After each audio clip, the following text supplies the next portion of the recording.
Este templo de amor e de paz, que ao despertar de um novo homem nos induz, te conclama, irmão, de última hora a ingressar. Então, uma boa noite para todos. E a paz de Jesus, nosso mestre, nosso amigo e benfeitor, possa inspirar a todos nós. É uma alegria estarmos aqui juntos, virtualmente, graças a essas possibilidades que a tecnologia hoje nos permite. Estaremos aí presencialmente, mas fica para uma próxima oportunidade. É uma alegria que possamos nos reunir assim, enviando o nosso abraço a todos os amigos do Trabalhadores de Jesus, aí de Cabo Frio, e também de todas as partes que nos acompanham nesse momento. Que o bom mestre possa nos inspirar as reflexões. O benfeitor Emmanuel, no prefácio da sua obra magnífica chamada Pensamento e Vida, nos dirá que o nosso pensamento cria a vida que procuramos por meio do reflexo de nós mesmos. E é sobre isso que nós vamos conversar hoje, sobre a importância do pensamento, desse atributo essencial do espírito, dessa força criadora da vida, no estabelecimento dos nossos destinos, da nossa jornada espiritual, daquilo que haveremos de encontrar vida afora, caminhada afora. A importância de entendermos essa força, de entendermos o pensamento e como transformá-lo, já que ele é assim, esse elemento base, esse elemento formador do nosso destino. Por isso o livro de Emmanuel se chamará Pensamento e Vida. Para, de fato, transformarmos a nossa vida, o nosso ser, haveremos de começar pelo pensamento, por esse manancial de onde, de fato, ecoa, de onde, de fato, surge, nasce, brota o nosso destino, que começa sempre em nós mesmos. Por mais que mudemos as feições exteriores da vida, até mesmo os nossos atos, se não existir ainda pensamentos condizentes, pensamentos que verdadeiramente vibrem no bem, no amor, na luz, poderemos ter uma falsa aparência do bem, como nos dirá Leon Denis, no seu livro também magnífico, O Problema do Ser, do Destino e da Dor. Na terceira parte da obra, quando ele trata das potências da alma, no capítulo muito específico, que será aqui por nós utilizado e muito rico, capítulo 24, intitulado A Disciplina do Pensamento e a Reforma do Caráter. Nesse capítulo, Leon Denis nos dirá que se os atos são bons, mas os pensamentos ainda maus, há apenas uma aparência do bem. Para que, de fato, renovemos o nosso destino começando de nós mesmos, essa renovação há de começar nos pensamentos, que então só virão a gerar, a criar, de fato, atitudes, palavras, ações, hábitos que nos orientem efetivamente para a luz, para a libertação de nós mesmos, em direção a Jesus.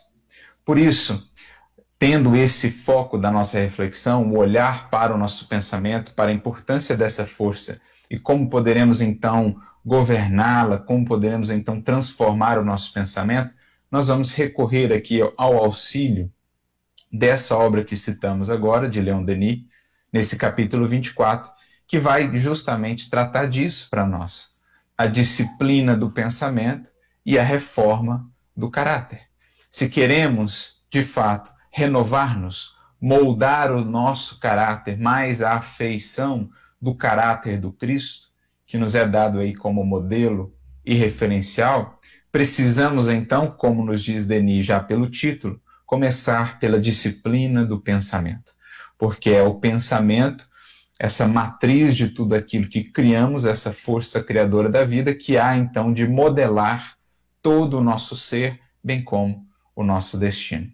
Essa é então a nossa meta e vamos recorrer a esse capítulo dele, em que ele vai nos guiar por reflexões, por caminhos, por medidas, por processos que são fundamentais nessa disciplina do pensamento para a consequente renovação da nossa vida. Vamos aqui apresentar uma leitura que Leon Denis vai nos propor, naturalmente, a perspectiva que nós conseguimos extrair do capítulo, em que ele vai nos apresentar, na nossa maneira de ver, de entender o capítulo, 5 pilares fundamentais desse processo de renovação do pensamento e, portanto, de nós mesmos e da nossa vida. Mas, numa espécie de introdução, então, acerca do pensamento, da importância que o pensamento precisa ter em nossa vida, nós selecionamos aqui um trecho desse capítulo 24, do problema do ser, do destino e da dor, em que Leon Denis nos dirá: o pensamento, dizíamos, é criador. Então, se há um atributo, se há uma característica fundamental relacionada ao pensamento, é essa criação. Para entendermos isso, bastaríamos compreender que tudo que veio a ser, tudo que veio à existência, criado por nós, seres humanos, ou pelo próprio Criador de todas as coisas, tudo isso que veio à existência um dia existiu antes, existiu primeiramente no pensamento de algum ser, seja do Criador, seja de nós mesmos, enquanto co-criadores em plano maior ou em plano menor. Do pensamento divino do Cristo, por exemplo, surgiu, foi concretizado esse projeto de criação do planeta Terra. Ele, congregando as suas falanges de ministros, de espíritos sublimados, unindo as suas forças, unindo as suas capacidades co-criadoras em plano maior, conceberam em seus pensamentos, ou por meio dos seus pensamentos, esse planeta, estabeleceram toda a estrutura, a organização dessa escola que agora nos acolhe. Assim também, o destino que agora enfrentamos, faceamos, a colheita amarga ou a colheita doce, que agora encontramos na caminhada, foi outrora lá atrás algo que existiu antes no interior do nosso ser, na forma aí desses pensamentos que viemos a concretizar na forma de ações, de palavras, de hábitos, que então definiram para nós o destino que agora estamos vivendo. Da mesma maneira que agora, pelos pensamentos que nutrimos, que vão sendo então transformados em atitudes, em palavras, estamos construindo o nosso porvir, o destino que haveremos de encontrar. Assim a gente consegue vislumbrar melhor o que é essa grandeza do pensamento, que é essa força criadora da vida, algo que já está para nós descrito, por exemplo, naquela metáfora muito bela lá do Gênesis, o primeiro livro da Bíblia, do Antigo Testamento, quando logo no capítulo 1, quando é feita ali aquela descrição simbólica, alegórica da criação divina, nós vemos aquela construção. E Deus disse, e então as coisas se faziam. Ora, o que é o verbo, senão essa materialização, essa concretização do pensamento? Então, nesse Deus disse, nós temos ali uma metáfora, uma alegoria para esse pensamento que toma forma, para esse pensamento que vem a ser concretizado. E, naturalmente, aprendemos pela doutrina espírita, existirão seres incumbidos na criação que captam o pensamento divino e têm essa tarefa de realizá-lo, de concretizá-lo. Esses seres, dizem-nos os espíritos superiores, são os espíritos puros ou os messias, que recebem, como nos dirá Kardec, diretamente o pensamento do Criador, que presidem as formações dos mundos, como está lá no capítulo 3 do livro Céu e Inferno, enfim, que recebem esse pensamento divino e o concretizam. São eles, portanto, os verbos da criação. O Cristo é um representante de espíritos como esse. Todos um dia viremos a ser, quando nos alçarmos a essa condição de espíritos puros, de Cristos, de verbos divinos. Mas essa ideia do verbo, a palavra grega é logos, pode ser traduzida por várias palavras, ela tem várias nuances e feições, pensamento, ideia, palavra, verbo, enfim, mas é o símbolo aí dessa força criadora, que tem lá no Criador, né, esse ser por excelência, com essa capacidade criadora por excelência, e em nós, criaturas, os co-criadores em plano maior ou menor. Então essa é a ideia que está por trás dessa frase, né? O pensamento é criador. Entender que tudo o que a humanidade já produziu, como Emmanuel também vai nos dizer no capítulo 15 do livro Pão Nosso, intitulado Pensamentos, ele diz que toda a criação das criaturas humanas é o produto, é o resultado do seu pensamento, dos seus pensamentos. O mal e o bem, o feio e o belo existiram antes nas fontes mentais que as emitiram, que as criaram, que as concretizaram na forma de realizações, de ações, enfim. O pensamento dá origem a tudo, inclusive ao nosso modo de ser, inclusive à nossa vida, ao nosso destino. Por isso, Leon Denis prossegue dizendo: não atua somente em torno de nós, influenciando nossos semelhantes para o bem ou para o mal. Então esse pensamento, ele percorre o fluido cósmico universal, inclusive, como nos dirá Kardec no capítulo 14 do livro A Gênese, ele molda, ele transforma esses fluidos, inclusive os fluidos que formam o nosso perispírito, que são também os fluidos que perpassam aí todo o universo. O pensamento percorre esse veículo e alcança outros corações, outras consciências, levando influências benéficas ou prejudiciais, segundo a natureza do pensamento. No próprio livro Pensamento e Vida, por exemplo, nós temos ali o capítulo 8, Associação, ou o capítulo 9, Sugestão, em que Emmanuel vai tratar do impacto dessa influência de pensamentos, daqueles que emitimos, impactando outros, como também daqueles que recebemos de terceiros, impactando a nós outros, para o bem e para o mal, segundo também a nossa postura, segundo também a nossa vontade, segundo também o que resolvemos acolher e o que resolvemos não acolher. Então atua ao nosso redor, influenciando outros, atua, prossegue ele, principalmente em nós, gera as nossas palavras, as nossas ações, e com ele construímos dia a dia o edifício grandioso ou miserável da nossa vida presente e futura.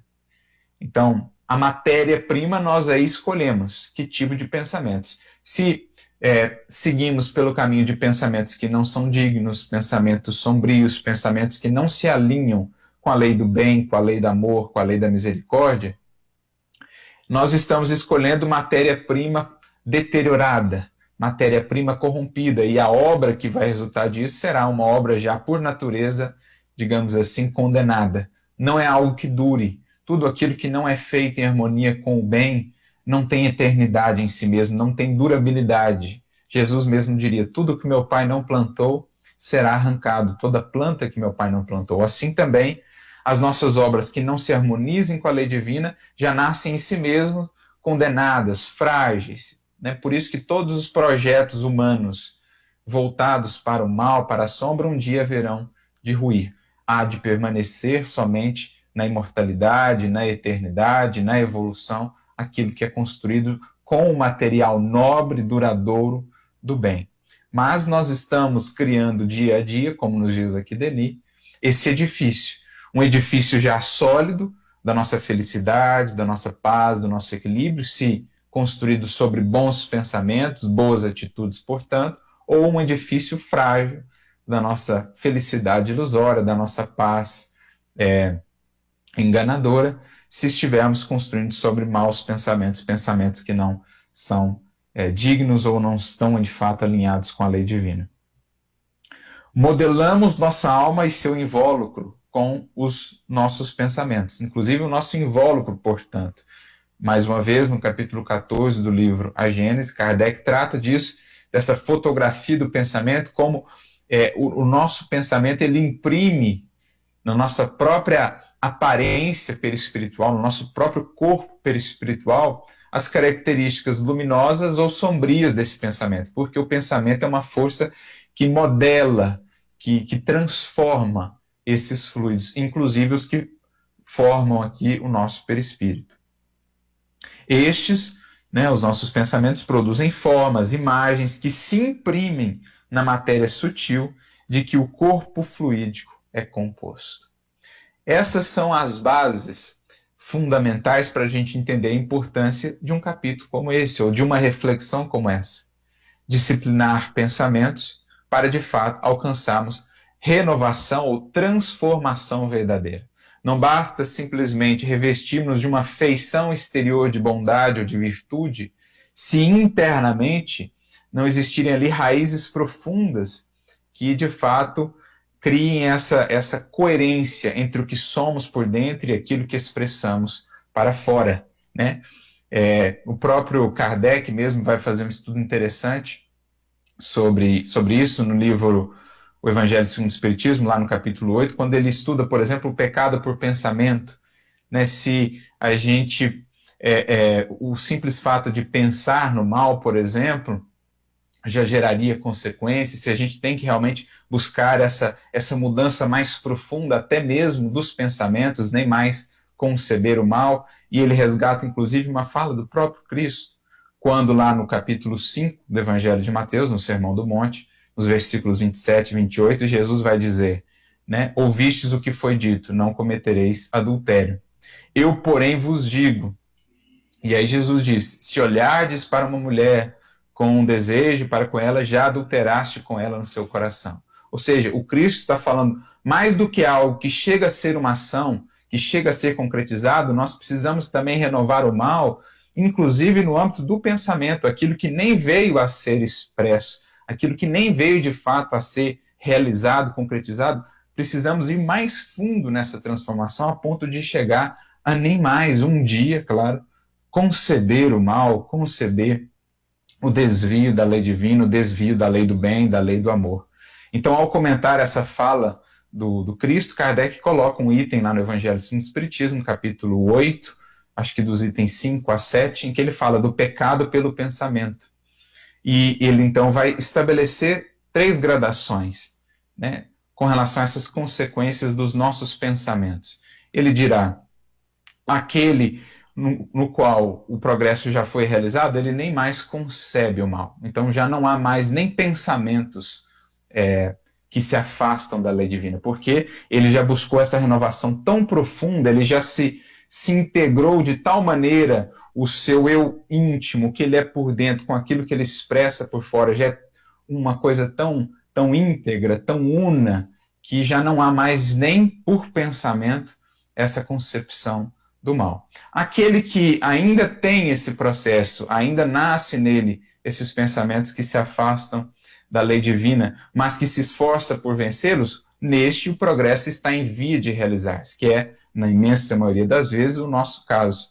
O pensamento mal, a gente ainda identifica em nós aquilo que não é o adequado, aquilo que se afasta do evangelho, mas estamos no esforço, então, por buscar uma renovação mais profunda, não apenas do exterior, dos atos exteriores, que podemos muitas vezes criar ali uma certa capa, mas ir mais fundo e, de fato, renovar o próprio sentir, o próprio pensar. Nesse, diz Kardec, o progresso está em vias de realizar-se. Agora, naquele outro, em que há ainda o pensamento mal, e ele se compraz nisso, e ele busca realizar isso, ele aguarda uma ocasião para realizar e concretizar esse pensamento, então nele ainda todo o trabalho está por se fazer. É nessa jornada que estamos, e é isso que Denis quer dizer nesse capítulo, quando fala que se os nossos atos são bons, mas os pensamentos ainda maus, nós ainda temos apenas uma aparência do bem. Pode já ser um passo dado se existir já a vitória, ou melhor, o esforço, para que pelo menos identificando os pensamentos maus, possamos lutar, nos esforçar por trabalhá-los, por renová-los. Já é um passo dado. Até um dia em que, enfim, pensamentos e atos estarão harmonizados e serão uma coisa só. Pensamentos bons e atos bons. O fato de buscarmos fazer atos bons, enquanto ainda trazemos muitos pensamentos infelizes, já é um esforço de melhoria de nós mesmos, de vencer ainda esses pensamentos, esse molde ainda viciado que muitas vezes trazemos pelas paixões, pelo egoísmo, pelo orgulho, para renovarmos de fato o nosso modo de ser. Então, são gradações da caminhada, né? Identificar o que precisa ser renovado no âmbito do pensamento já é em si uma vitória, é isso que Kardec disse. E é nessa trajetória aqui que nós estamos adentrando nesse capítulo que Denis nos propõe. Identificar a necessidade de disciplinar o pensamento já é um passo importante dado para efetivamente a reforma do caráter ou a melhoria de nós mesmos. E como disse, nesse capítulo 24 dessa obra, que é toda ela magnífica, fica aí a sugestão para que leiam O Problema do Ser, do Destino e da Dor. Ele, nesse capítulo, vai apresentar para nós, como falei, segundo o nosso modo de ver, de entender o capítulo, outras pessoas poderão ter um entendimento diverso, mas, no nosso modo de ver, 5 serão os pilares por ele apresentados, que são aí pilares fundamentais para essa renovação, para essa disciplina do nosso pensamento. E aí nós selecionamos alguns trechos do capítulo, o capítulo é extenso, mas selecionamos alguns trechos do capítulo que de fato vão ilustrar a importância de cada um desses pilares. A gente vai trazer esses trechos, comentar aí um pouco acerca de cada um desses pilares, para que a gente possa de fato utilizar-se desses recursos no nosso dia a dia, porque essa é uma transformação que se dá dia a dia, no esforço sincero por nos conhecermos, por identificar quais têm sido essas emissões, quais têm sido essas criações do nosso pensamento, da nossa mente, para então atuarmos com o Evangelho e com esses instrumentos que aqui Leon Denis nos traz, para irmos gradualmente disciplinando o pensamento e reformando o nosso caráter. E o primeiro elemento que Leon Denis vai nos trazer aqui, que é fundamental, que é muito falado na obra de Kardec, na obra de Emmanuel, enfim, na doutrina espírita de um modo geral, é o recurso da prece. É esse buscar as fontes superiores da vida. A gente lembra a definição de prece que os Espíritos vão trazer para nós na questão 659 de O Livro dos Espíritos, por exemplo, quando tratam ali da lei de adoração. Orar é pensar em Deus, é aproximar-se dele, é pôr-se em comunicação com ele.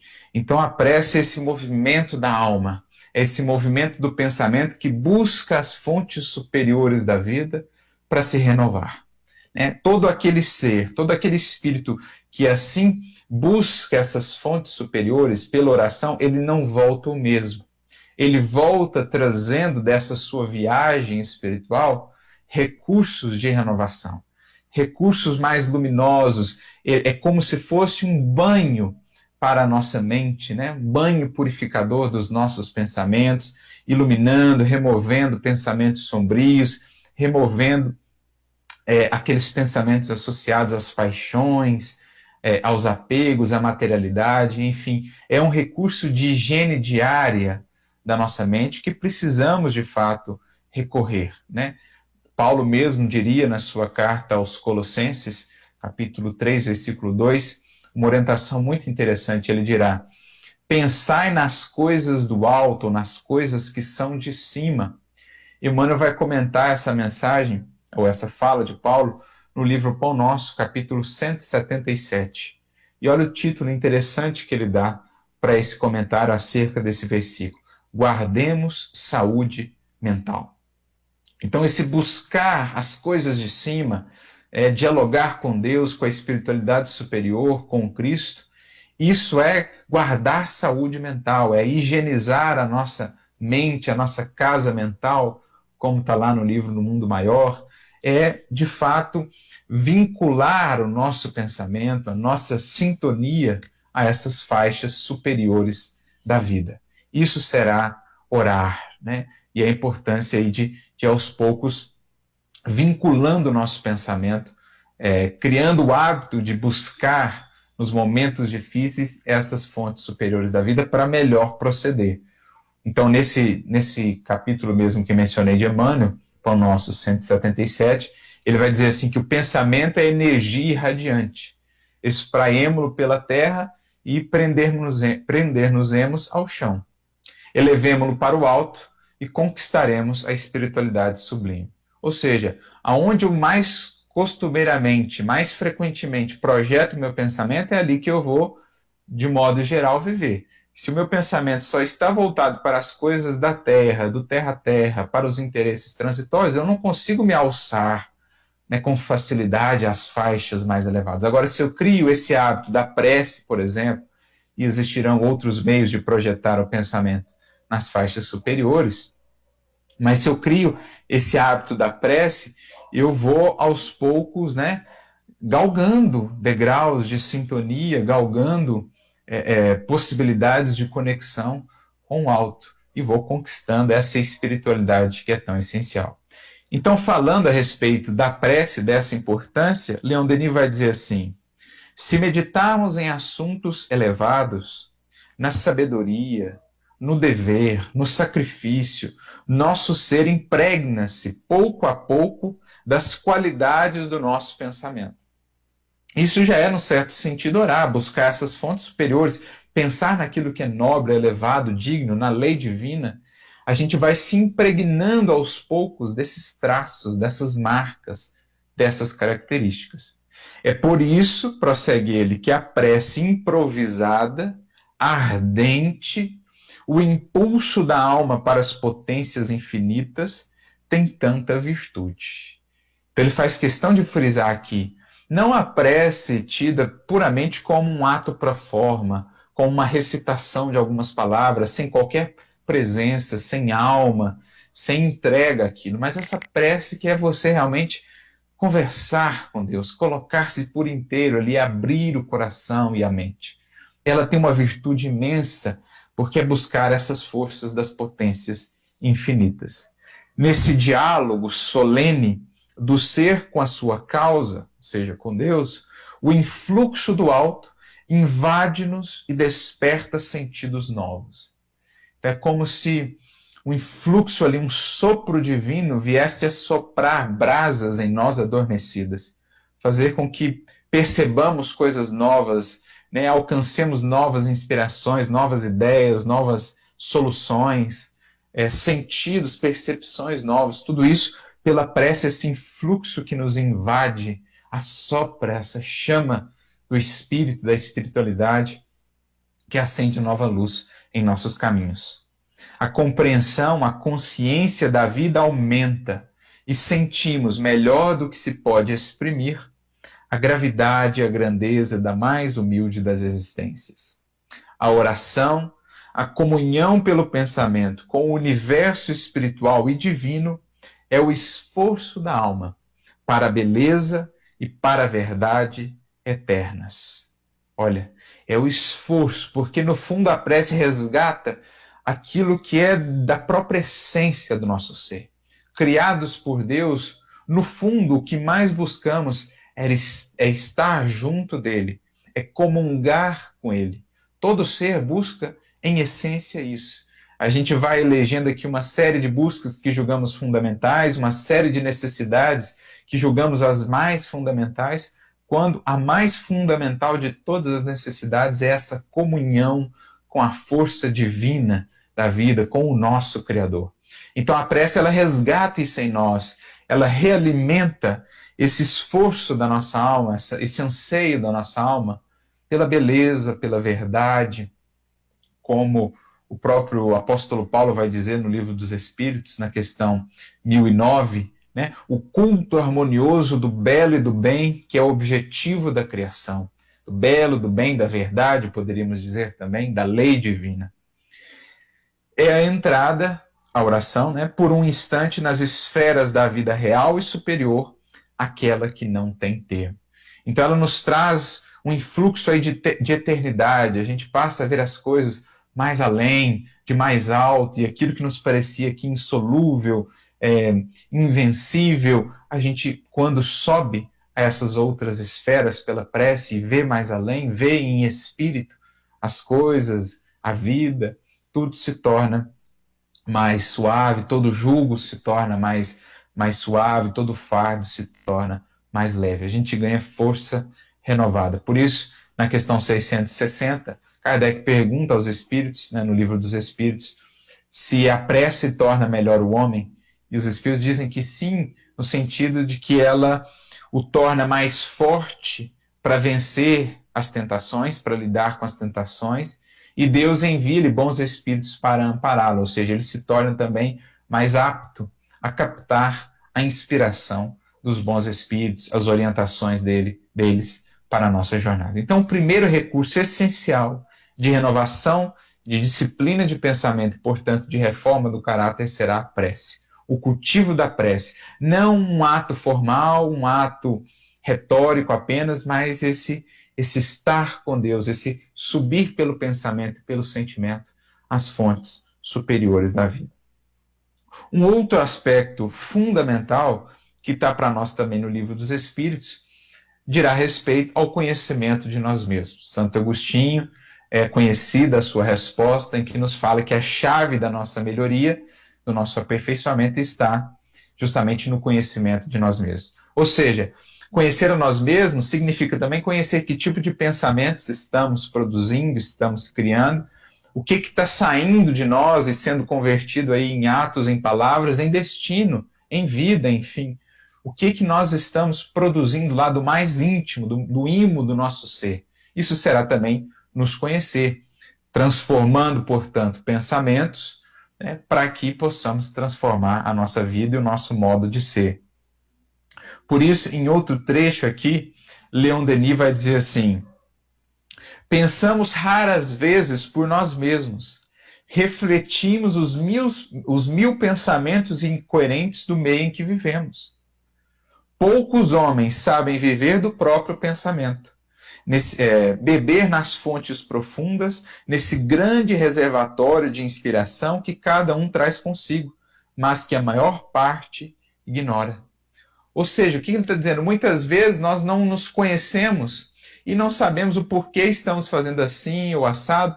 Muitas vezes incorporamos pensamentos de outros, atitudes de outros, porque não estamos aí atentos nesse mergulho em nós mesmos, nessa análise de nós mesmos, para ver o que é de fato nosso, o que é influência de terceiros, encarnados ou desencarnados, enfim. Me recordo, inclusive, de uma mensagem de Emmanuel muito interessante, no livro Encontro Marcado, capítulo 41, chamada Pensamento e Conduta, em que ele vai nos dizer o quanto, às vezes, o pensamento de terceiros, encarnados ou desencarnados, que acolhemos, impacta na nossa conduta. Se a gente não está atento, se a gente não está vigilante, se a gente não está buscando conhecer a nós mesmos. Ele vai dizer assim que a nossa mente ela tem muitas similaridades com o processo da radiofonia, com o rádio, por exemplo, né? Que emissões construtivas ou deprimentes, que representam essa carga sutil de influência de terceiros em nós outros, né? Proveniente de encarnados ou desencarnados, nos alcança todos os dias.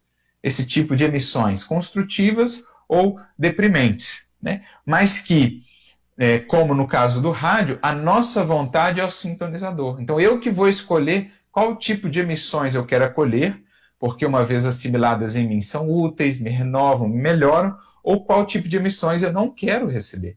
Agora, se eu estou desatento no processo de autoconhecimento, eu sou muito suscetível, muito influenciável. Daqui a pouco eu estou reproduzindo procedimentos, posturas, hábitos de outros que não são hábitos e posturas felizes, adequados, harmoniosos. Eu estou repetindo isso e estou aí vivendo arrastado pelas circunstâncias e pelas influências. Ou seja, eu ainda não tenho os destinos da minha existência, eu ainda não tenho, melhor dizendo, as rédeas da minha existência em minhas mãos.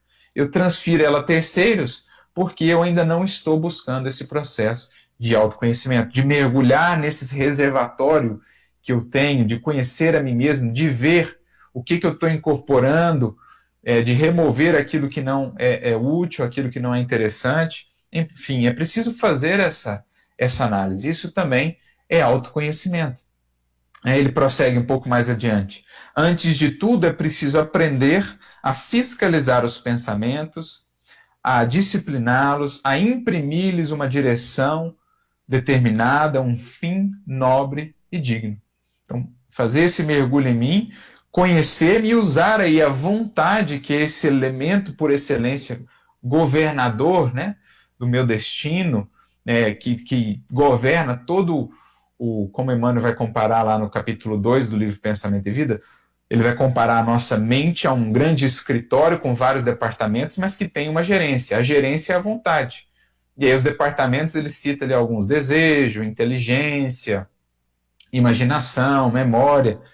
Se eu não busco esse mergulho, acionar a vontade para governar esses departamentos, tudo isso, esse processo interno desse escritório da mente fica caótico, fica sem rumo, fica sem sentido, né? O desejo está querendo para um lado, a inteligência está me chamando para outro, e aí se eu não tenho a vontade para orientar esses departamentos para que trabalhem em conjunto, né, e para que se submetam também a essa disciplina que é tão necessária, essa renovação, daqui a pouco, diz lá Emmanuel nesse capítulo que mencionei, o desejo compra séculos de aflição porque a vontade não estava ali orientando.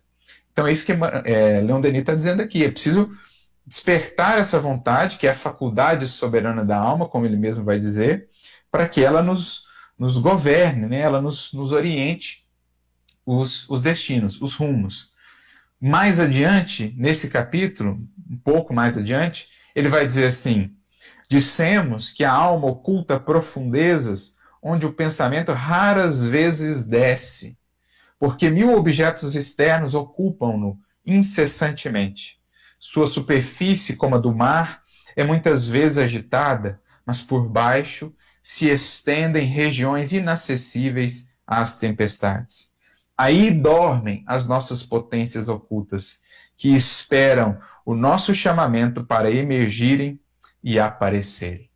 Então, sem esse estudo de mim mesmo, sem essa análise de mim mesmo, o processo de autoconhecimento, eu não vou vencer essa agitação da superfície, eu vou viver sempre naquela inquietude, naquele desgoverno ainda da mente, de uma mente que não consegue focar, que não consegue se governar, porque a vontade não tem assumido a sua gerência. Se eu não consigo fazer esse processo, eu sempre fico nessa superfície agitada e não desço a essa profundidade desse mar, onde ali estão essas potências ocultas, aguardando os nossos esforços, o nosso chamamento para que venham à tona.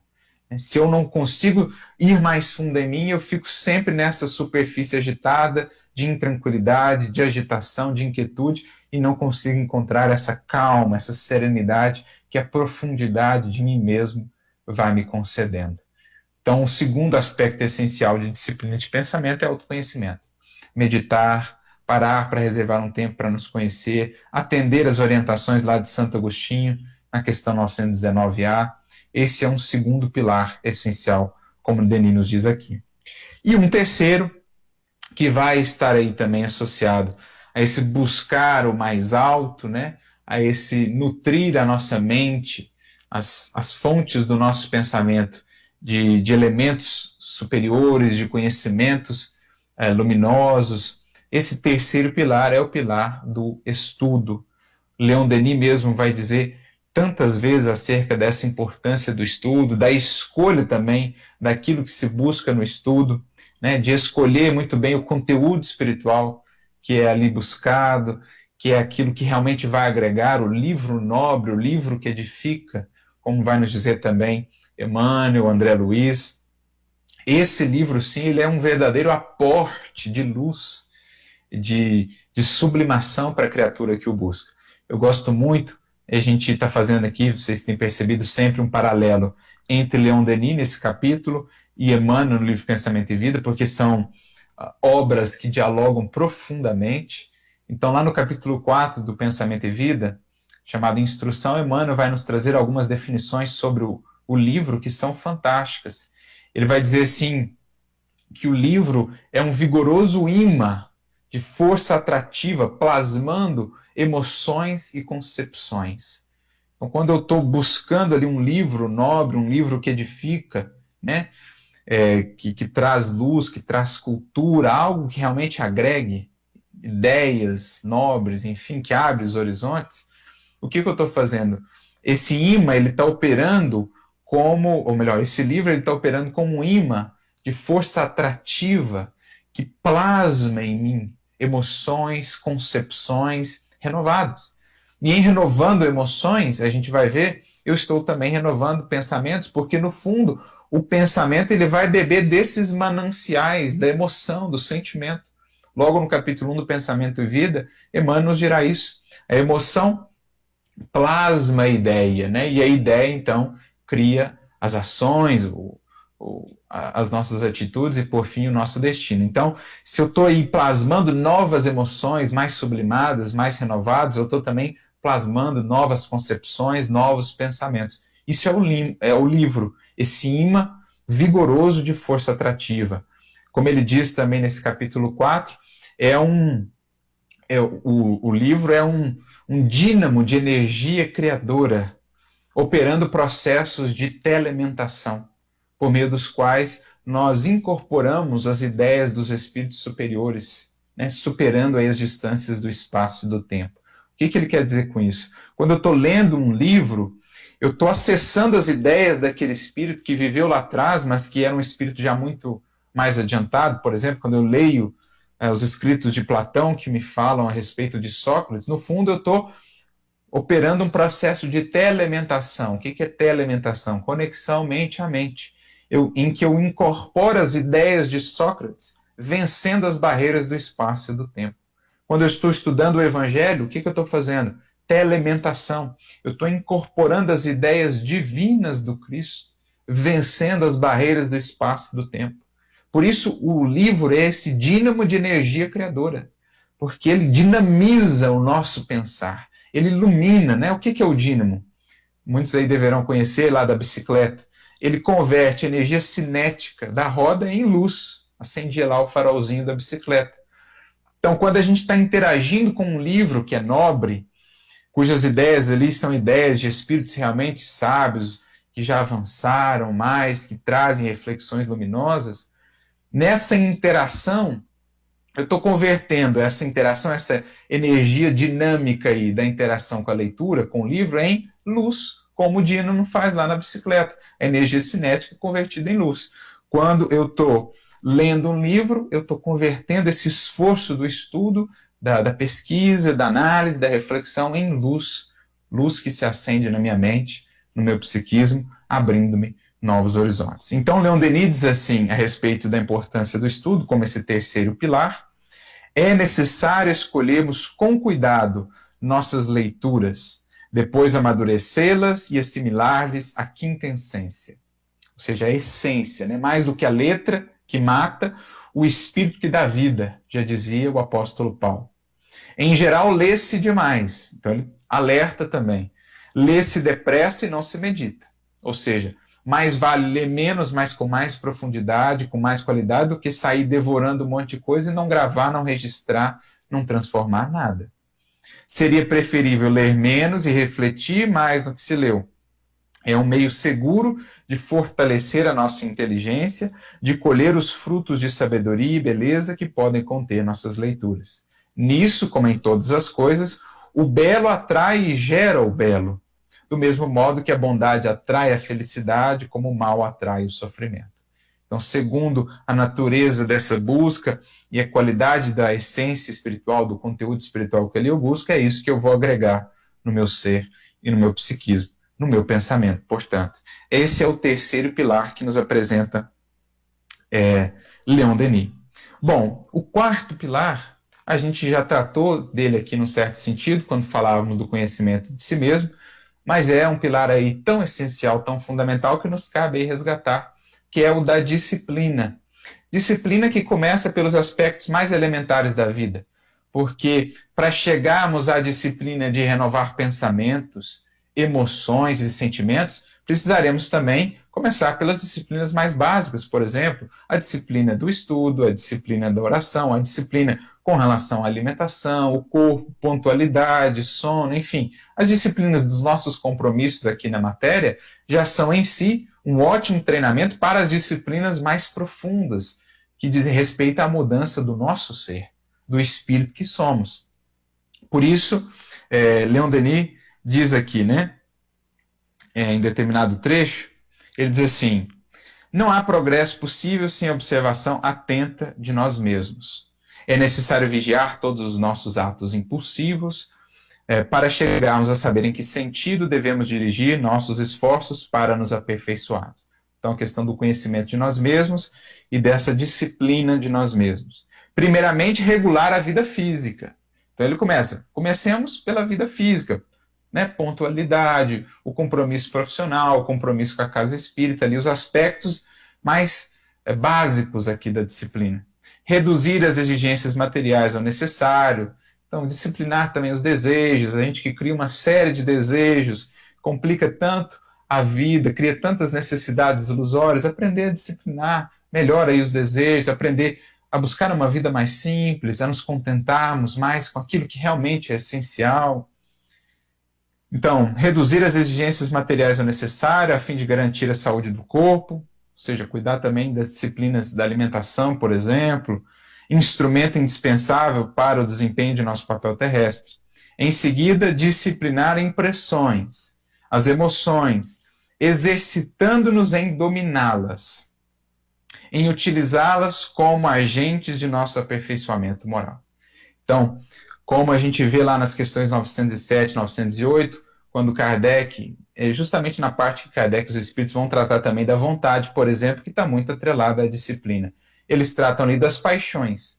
As paixões que substancialmente não são em si mesmas, no seu princípio, mas quando fogem da nossa disciplina, do nosso governo, os espíritos usam até o exemplo de um corcel, quando ele está sob o nosso governo, sobre a disciplina, ele é extremamente útil. Quando não, o desastre pode ser grande. Então, assim será.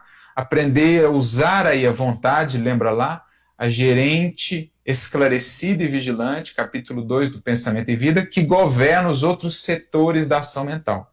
O desejo, a inteligência, a imaginação, orientando isso para o progresso, para os fins do aperfeiçoamento. Quando a gente consegue, assim, disciplinar as paixões, diz Kardec, elas decuplicam as forças da criatura.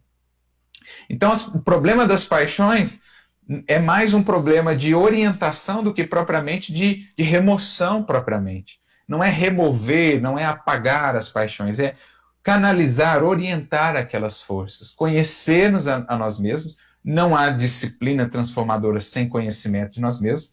Como é que eu vou saber aquilo que eu preciso mudar sem conhecer?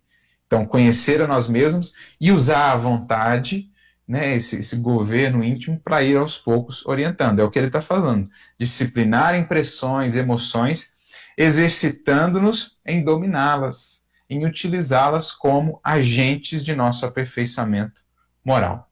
Eis aí um outro pilar essencial. Vontade que é fortalecida na medida em que a gente vai alimentando, né, também a razão. O próprio Emmanuel, ao definir vontade no capítulo 2 do Pensamento e Vida, ele vai dizer que a vontade é essa auréola luminosa aí da razão que a gente recebe. Então, na medida que a gente vai desenvolvendo essa fé raciocinada, essa lucidez, essa consciência, a vontade vai se tornando mais forte. Daí a gente vai percebendo a importância do estudo, por exemplo, para o fortalecimento da vontade, do conhecimento de si mesmo, da prece, é também um recurso essencial de fortalecimento da vontade. Em fazendo tudo isso, a gente está construindo essa força modeladora, transformadora dos pensamentos e, portanto, da nossa vida, do nosso caráter, do nosso eu.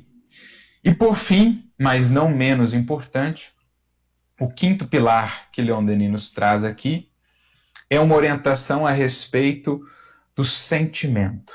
Ele diz, né, na sequência do trecho que acabávamos de ler, aprender principalmente a esquecer, a fazer o sacrifício do eu, a desprender-nos de todo sentimento de egoísmo.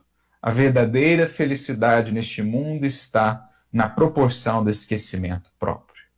Então aqui ele volta o nosso olhar para o Evangelho, para a mensagem central do Cristo, que é a da caridade, a da doação, do desinteresse, que é aí esse recurso por que melhor se pode reconhecer de fato o progresso do indivíduo. Kardec até pergunta aos espíritos, lá na questão 893, se não estou enganado, qual o indício ali mais característico de uma vitória realmente do ser sobre si mesmo.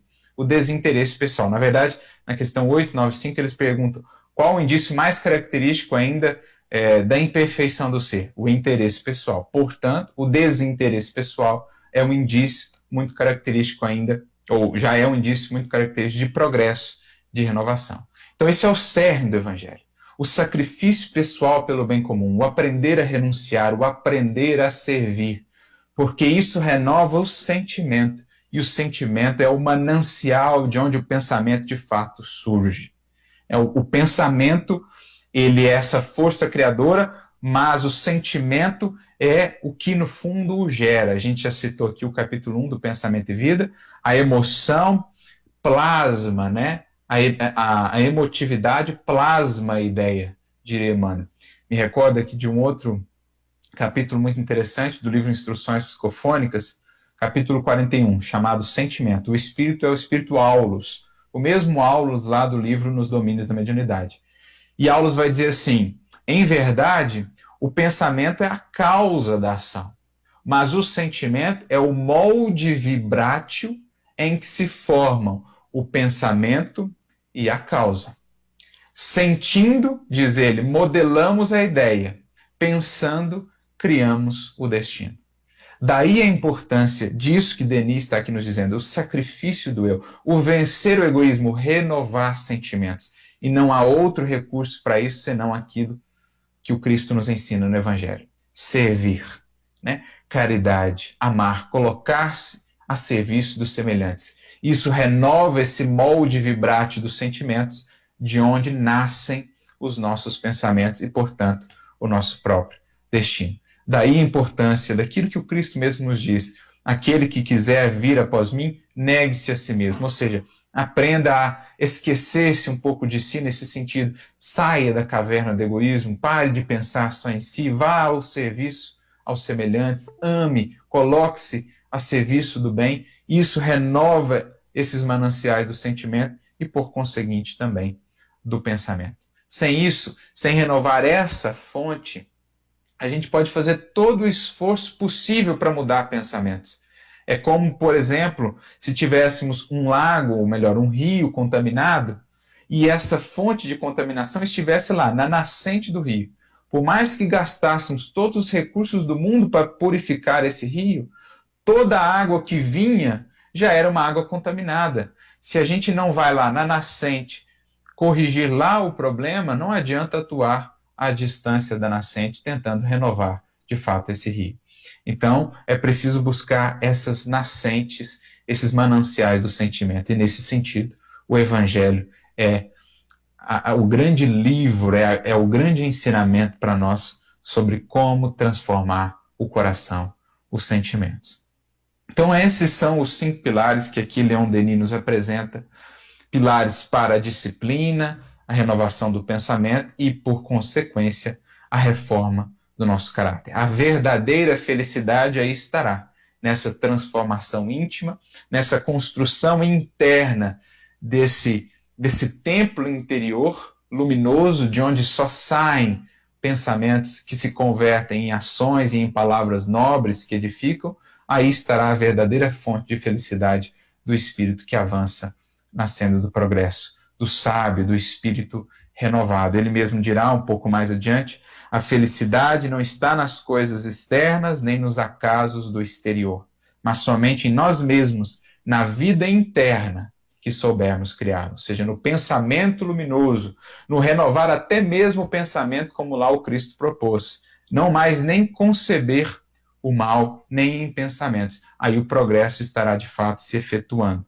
O sábio, diz ele mais adiante, cria desde este mundo para si mesmo um refúgio seguro, um lugar sagrado, um retiro profundo, aonde não chegam as discórdias e as contrariedades do exterior. Pelo contrário, de onde se projetam desse refúgio, desse seu templo interior, luzes, bênçãos e radiações transformadoras da vida e de outras consciências e de outros destinos a partir da luz que acendeu por dentro. Que possamos, então, recorrer a esses 5 pilares em nossa caminhada diária, para que assim, de fato, renovemos o pensamento, a força criadora de nossa vida e de nosso destino, e assim contribuamos também para que outras vidas e outros destinos possam ser, por nós e pela nossa caminhada, impactados e transformados. Que o Cristo seja sempre essa luz maior a nos conduzir, e que também Kardec e Denis